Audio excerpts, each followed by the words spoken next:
पवित्र असा रमजान महिना आहे एकीकडे सुरू, दुसरीकडे हिंदू वेगवेगळे सण सुरू आहेत. अशा वेळी आज शिवजयंतीचाही महत्त्वाचा सण आहे. तर अशा वेळी माझं सगळ्यांना आव्हान आहे की आपण शांततेने हे पार पाडलं पाहिजे. जे आतापर्यंत घडलं त्याच्यामध्ये ते लक्ष न देता त्या संदर्भात आपण सगळ्यांनी खेळीमेळीच्या वातावरण राहिलं पाहिजे. नागपूरचा आतापर्यंतचा माझा अनुभव असा आहे की नागपूर हे बोलते की अमन का शहर आहे, त्याच्यामुळे याला कुठेही गालबोट लागता कामा नये अशी आमची इच्छा आहे. त्याच्यामुळं अतिरिक्त बळाचा वापर करण्याचीही आमची इच्छा नाही, परंतु नाविलाजाने त्या ठिकाणी आम्हाला करावं लागतं.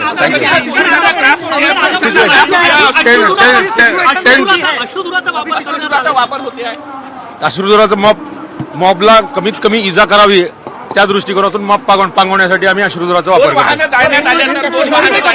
आपण मला थोडंसं काम करू द्या. आपण तर राहुल माकडीकर स्पष्ट सांगतायत की शांतता जी आहे ती या संपूर्ण परिसरामध्ये ठेवली पाहिजे आणि आम्हाला मर्यादित बळाचा वापर जो आहे तो करावा लागलेला आहे आणि लोकांना कमीत कमी इजा व्हावी या दृष्टिकोनातून अश्रुधुराचा वापर जो आहे तो करण्यात आलेला आहे. मात्र काही गाड्यांची जाळपोळ झालेली आहे, काही पोलीस कर्मी जखमी झालेले आहे, काही अग्निशमन दलाचे कर्मचारी जे आहे ते जखमी झालेले आहे. त्यामुळे अजूनही परिस्थिती नियंत्रणात आलेली नाही. दृश्यांमध्ये तुम्ही पुन्हा माझ्या कॅमेरामॅनला मी सांगेल अतुल हिरडेंना की ते समोर जी आग लावण्यात आलेली आहे ती किती मोठ्या प्रमाणावर या बॅरिकेडच्या पाठीमागे आग जी आहे ती आपल्याला पाहायला मिळत आहे. ते दिसतं आहे त्या ठिकाणी मोठ्या संख्येने ज्या क्रेनला आग लावण्यात आलेली होती त्या क्रेनला आग लावल्यानंतर पुन्हा जेव्हा पोलिसांना मागे तिथून ढकलण्यात आलं, पोलिसांना मागे येण्यास मजबूर करण्यात आलं, त्याच्यानंतर पुन्हा तिथे आग लावण्यात आलेली आहे आणि आता पोलीस पुन्हा अश्रुधुराचा वापर करत आहे आणि त्या ठिकाणी पोहोचून नियंत्रण मिळवण्याचा पोलिसांचा प्रयत्न आहे. मात्र सध्या तरी समोरून आक्रमण दगडांचा जो आहे तो तीव्रतेने होत आहे. रजत, या दृश्यांमध्ये जसं तुम्ही दाखवत आहात त्यानुसार अत्यंत आव्हानात्मक परिस्थिती सध्या निर्माण झाल्याचं चित्र आपण बघतो आहोत आणि ज्यांनी आताच आपला टीव्ही सुरू केला असेल त्यांच्यासाठी पुन्हा एकदा आपण सांगूया की दुपारी जे आंदोलन करण्यात आलेलं होतं औरंगाबादच्या कबर हटवण्याबाबत, पोलीस कशा पद्धतीने एक बॅरिकेड, लोखंडी बॅरिकेडचा सहारा घेऊन पोलीस जे आहे ते हळूहळू समोर जात आहे. त्यामुळे पोलिसांना किती मोठी आव्हानात्मक परिस्थिती जी आहे ती या ठिकाणी निर्माण झाली आहे. कायदा सुव्यवस्था राखण्याचा पोलिसांचा प्रयत्न आहे, मात्र ज्या पद्धतीने दगड समोरून मारले जात आहे ते बॅरिकेडच्या पाठीमागे लपून एक एक इंच पोलिसांना समोर जावं लागत आहे. आमच्याही दिशेने दगड येत आहे, मोठमोठ्या विटा मारल्या जात आहेत, त्यामुळे आम्हालाही काही अंशी मागे यावं लागतं आहे.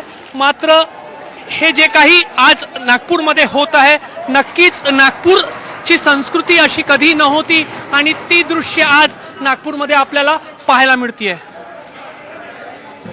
अत्यंत काळजी घेण्याची आवश्यकता आहे. तुम्ही या ठिकाणाहून रिपोर्टिंग करत आहात, मात्र सातत्याने हल्ले होत आहेत आणि जसं पोलिसांसमोर आव्हान आहे तसंच तुमच्या समोर सुद्धा हे आव्हान असणार आहे. स्वतःची काळजी घेणं.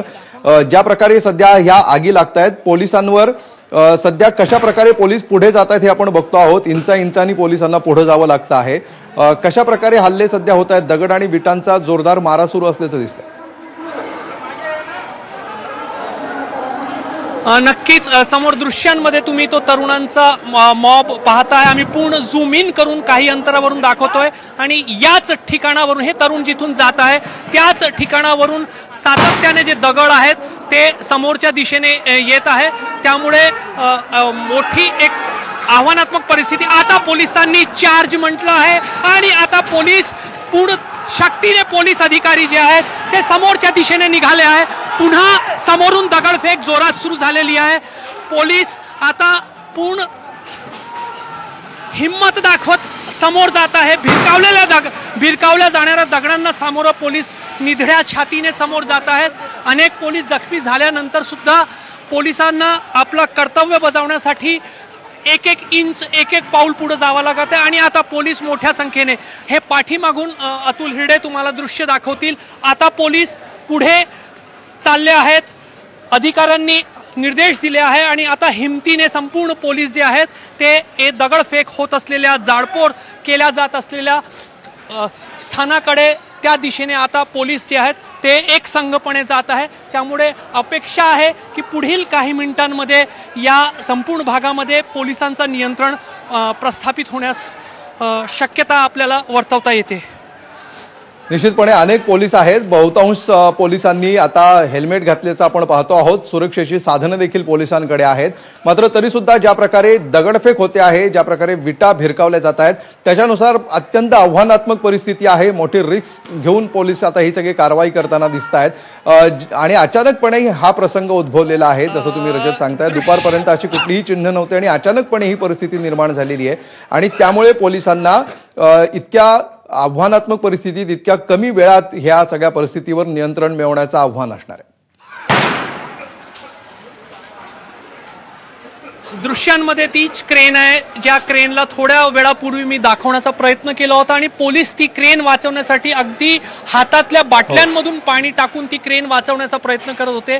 मात्र जोरदार दगडफेक करण्यात आली. पोलिसांना काही पावलं मागे सरकावं लागलं आणि त्याच्यानंतर जमावाने संपूर्ण ती क्रेन आहे ती भस्मसात केलेली आहे आणि मोठ्या प्रमाणावर आग ती क्रेनला आता लावण्यात आलेली आहे. इतरही वाहन जे दुचाकी वाहनं समोर थोड्या थोड्या अंतरावर जळतानाच्या खुणा जे आहेत ते आपल्याला पाहायला मिळत आहे.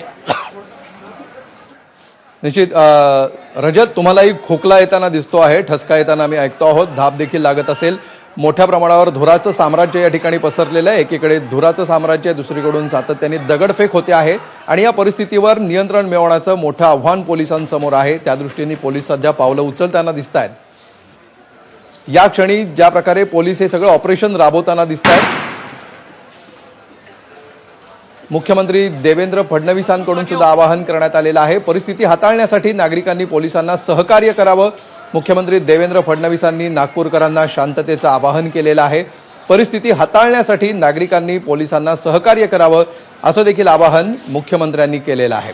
या सगळ्या पार्श्वभूमीवर सध्या नागपूरमध्ये क्षणाक्षणाचे अपडेट्स आपण पाहतो आहोत एबीपी माझावर. त्या ठिकाणची अगदी जीवाचा धोका पत्करून आमचे प्रतिनिधी या ठिकाणची थेट दृश्य सध्या आपल्यापर्यंत पोहोचवत आहेत आणि या क्षणी पुन्हा एकदा जाऊया. अतुल लोंढे सध्या आपल्या सोबत आहेत, काँग्रेसचे प्रवक्ते.